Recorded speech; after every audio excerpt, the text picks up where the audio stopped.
সময়টা মোটেও ভালো যাচ্ছে না বিরাট কোহলির। অস্ট্রেলিয়ার মাটিতে একের পর এক ইনিংসে ব্যাট হাতে ফিরছেন হতাশায়। অজি বোলারদের দাপটের সামনে ব্যর্থতার পাল্লাটা ক্রমেই ভারী হচ্ছে ভারতীয় এই তারকার। আলোচনার টেবিলে এখন হটকেক অফ স্টাম্পের বাইরের বলে বিরাটের দুর্বলতা।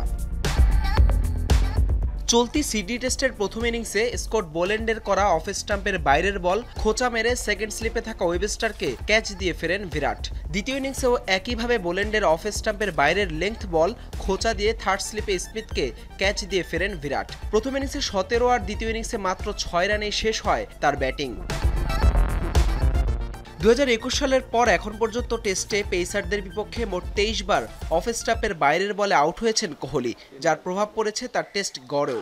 2024 সালে টেস্টের প্রথম ইনিংসে তার ব্যাটিং গড় 7, যেখানে পেসার জাসপ্রীত বুমরার গড় কিনা 10। গেল বছর কমপক্ষে 5 ইনিংস খেলা ক্রিকেটারদের মধ্যে কোহলির পেছনে আছেন মাত্র একজন, দক্ষিণ আফ্রিকার স্পিনার কেশব মহারাজ, যার প্রথম ইনিংসের গড় 5.4। এমনকি ইংলিশ স্পিনার শোয়েব বশিরও আছেন বিরাটের উপরে। সবশেষ 13 ইনিংসে বিরাট খেলেছেন মোটে একটি 50 ইনিংস, সব মিলে করেছেন 213 রান। অস্ট্রেলিয়ার মাটিতে পার্থে সেই ইনিংসে সেঞ্চুরি করেন বিরাট, তবে পরের 7 ইনিংসে করেছেন মোটে 85 রান। 2016 সালের পর টেস্টে প্রথমবার বিরাটের ব্যাটিং গড় নেমেছে 47-এর নিচে। বাংলাদেশ, নিউজিল্যান্ড, এরপর অস্ট্রেলিয়া, টানা 3 সিরিজে বিরাটের একমাত্র সাফল্য স্রেফ পার্থের সেই সেঞ্চুরি। তাই তো অনেকেই বলা শুরু করেছেন the king is dead. Hasan Al Maruf, Jamuna sports.